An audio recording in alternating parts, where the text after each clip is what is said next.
Salut, aujourd'hui on se retrouve pour une nouvelle vidéo. Comment sortir d'un environnement toxique? Un environnement qui nous fait mal, qui nous fatigue, qui nous étouffe et qui nous rend malade autant mentalement que physiquement. Alors sache que moi aussi j'ai connu ça. J'ai connu la peur, la soumission, le tais-toi. J'ai connu le silence qui fait mal, les mots qui te cassent et les regards écrasants. Mais je vais peut-être t'apprendre quelque chose, c'est que personne n'est venu au monde en étant courageux. On devient courageux quand on n'a plus le choix. Alors le but de cette vidéo, c'est qu'elle te serve de guide. Parce que dedans, je vais te dire ce qui m'a aidé à passer de la peur à l'action, de la soumission au courage et de l'enfermement à ma liberté. Donc tout d'abord, il faut prendre conscience que le problème, ce n'est pas toi. Moi, je pensais pendant longtemps, c'est-à-dire pendant plusieurs années, que c'était moi le problème, que j'étais trop sensible, trop fragile ou trop exigeante. Mais en fait, un jour, j'ai compris que je réagissais en fonction de l'environnement dans lequel j'étais plongée. En gros, pour vous imager ça, c'était comme si j'étais une fleur magnifique dans une terre toxique. Dans tous les cas, j'allais faner. Donc j'ai passé des mois à minimiser la chose. Je me suis dit non, cette personne a sûrement raison. Bon, c'est pas si grave, je suis peut-être dramatique. Donc avant même de m'avouer que je souffrais,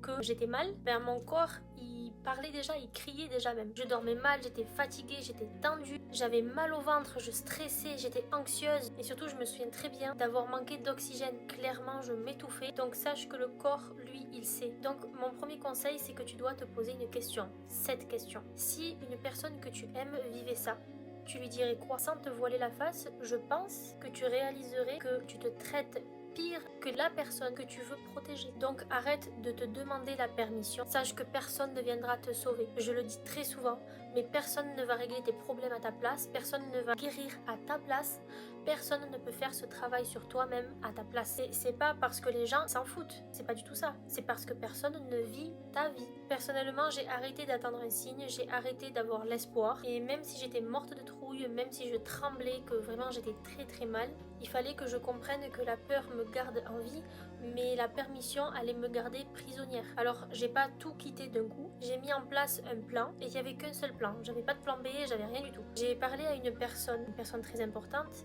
Et surtout, j'ai choisi la bonne personne. C'est pas une personne qui allait minimiser ce que j'allais lui raconter. C'était quelqu'un qui m'écoutait vraiment et pas quelqu'un qui entendait seulement, quelqu'un qui m'écoutait. Et juste le fait de parler, ça m'a enlevé un poids en moi, donc ça ne m'a pas guéri, ça n'a pas réglé mes problèmes, mais à la place de ce poids-là, j'avais assez d'espace pour me concentrer sur mon plan. Puis j'ai réalisé plus tard que j'avais eu des preuves que j'étais capable. Ensuite, je suis passée à l'action et je me suis dit que j'ai choisi ma vie en fait, pas ma peur. Le jour où j'ai pris une certaine décision, je me sentais mal. Je me souviens, j'avais un peu la tête qui tournait, j'étais pas du tout à l'aise évidemment. Le principal, c'est que j'ai réussi à avancer quand même. Et quand j'ai franchi ce pas, j'ai ressenti un truc que j'avais complètement oublié. C'était le silence, le vrai silence, celui qui t'apaise, qui te met à l'aise, qui te fait du bien. Ensuite, il fallait maintenir ma liberté du coup, c'est-à-dire qu'après être partie, après avoir quitté cette situation, il faut se reconstruire. Donc c'était pas magique, mais je pouvais respirer mieux. Les premiers jours, j'étais perdue, certes,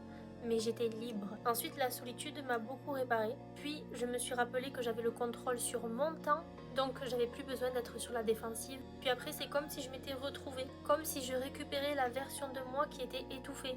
Mais moi, à ce jour, j'ai décidé de ne plus donner d'importance à cette version, comme je vous ai dit dans la vidéo précédente, parce que cette version de moi, elle est morte, elle est détruite, elle n'existe plus du tout. Donc si toi tu sens que tu es dans un endroit qui t'abîme, qui te fait du mal et qui est vraiment toxique, je te souhaite juste une énorme chose, c'est d'écouter ton cœur. Écoute ce que ressent ton cœur. Sache que tu n'es pas faible, que tu n'es pas brisé et que tu n'es pas trop. Tu mérites juste mieux. Et puis si moi j'ai pu m'en sortir, je te promets que toi aussi tu peux t'en sortir.